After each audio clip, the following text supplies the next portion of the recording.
المرة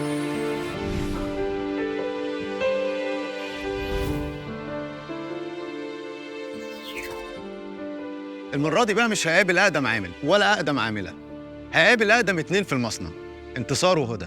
هم كمان بقوا جزء من قصة النجاح دي، فكان لازم نسمع القصة منهم. أستاذة انتصار أهلا وسهلا. وأستاذة هدى، أهلا ازي وسهلا. حضرتك؟ عامل إيه؟ أنا مبسوط إن أنا معاكم، وأنا عارف إن أنتوا أقدم عاملات هنا، صح؟ بالظبط كده. أستاذة انتصار بقالك كام سنة؟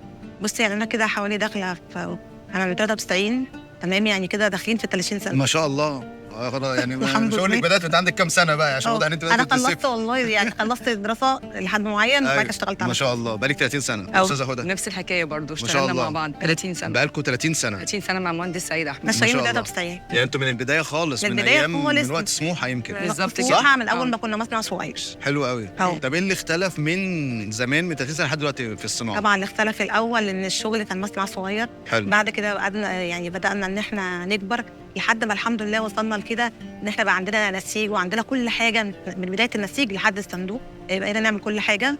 كان الأول عندنا مكان يدوي بس، بقى مكان أوتوماتيك وتطريز وتخصصات وبنعمل كل حاجة. كان الأول فوطة ومفرش بس، بدأنا نعمل كيس لحاف وتربيع وملاية، كل حاجة ما شاء عملناها. الله. وشغلنا يعتبر وصل يعني كله بره، كل أيوة. شغلنا يعني بس أنا في كله انتوا شغل عارفين ان بره. انتوا عارفين ان انتوا بتعملوا الملايات اللي هي بتاعت القصور الملكيه في أيوة عارفين، أيوة. عارفين يعني كل الشغل بره. يعني انت بتحسي تصدير. بيه لما تبقي عارفه ان الحاجات بتاعتك طبعا ماليه العالم مبسوطين كلها؟ طبعا أيوة. أكيد في فخر. مبسوطين، والشغل اللي بنعمله طبعا وتحس بجودة بالفخر عالية. كمان لما تلاقي المنتج التاني طالع معاك في كيس كده وانت أيوة طبعا. ظبطت لا وبيسافر المنتج لكل بتاعه. حته في العالم بالظبط كده ويبان كمان. ان كل أنحاء العالم. ايوه.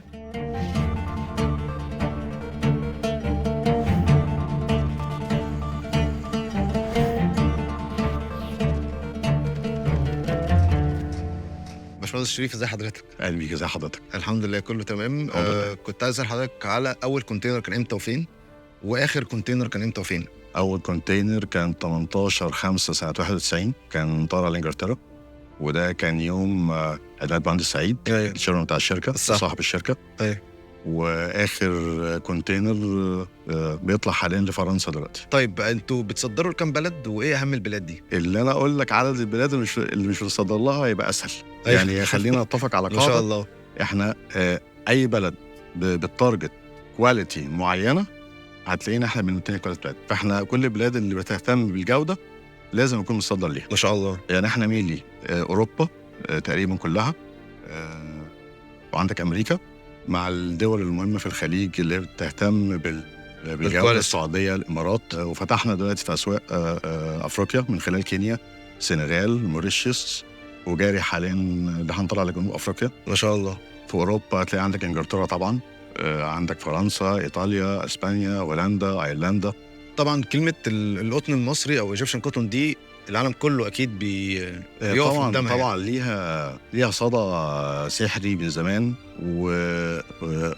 وامريكا بالذات عندهم عيش ممكن زياده عن اي حته تانية بالقطن المصري. فعلا. فعلا. بس انت ايه اللي بينافسك اصلا يعني؟ وفي قطن تاني في العالم غير القطن المصري يقدر ينافس؟ الغاز اللي بيجي من الهند او يجي من اليونان، في الحاجات اللي بتطلع من القطن البرازيلي. ايه اهم الكلاينتس او اهم العملاء اللي انت ممكن تقدر تقول لنا عليهم يعني؟ خلينا نقول انت تقريبا لو انت مسافر في امريكا، مسافر في اوروبا، تقريبا اكيد فوق 90% هتلاقي اي اوتيل من الحاجات الفايف ستارز، الحاجات دي نازل فيها هتلاقي حاجاتنا فيها. طب انتوا ما شاء الله، انا عارف ان عندكم منتجات كتير قوي، كنت بتكلم مع باشمهندس سعيد برضو قال لي على المنتجات، بس عندي سؤال كده، ايه اهم مش اهم، ايه اكتر منتج بتنتجوه يعني؟ ايه اكتر واحد اللي هو الطلب عليه مش اطقم الملايات واكياس المخدات واللحافه. دولت هتلاقي اكتر، دول اكتر حاجه. يا ترى الكونتينر اللي طالع من مصنع نايل لينن اللي في المنطقة الحرة في العمرية رايح على فين؟ يا ترى الكونتينر اللي مليان مفارش وملايات وأغطية سراير ومنتجات تانية بجودة عالمية رايح على أوروبا؟ يمكن. القصور الملكية في بريطانيا؟ ممكن برضه. ولا الفندق 5 نجوم في أمريكا؟ المرة الجاية لو انت بره مصر وفي فندق شيك قوي، بص كويس على الملاية أو المفرش، هتلاقي مكتوب عليها أحلى جملة: صنع في مصر.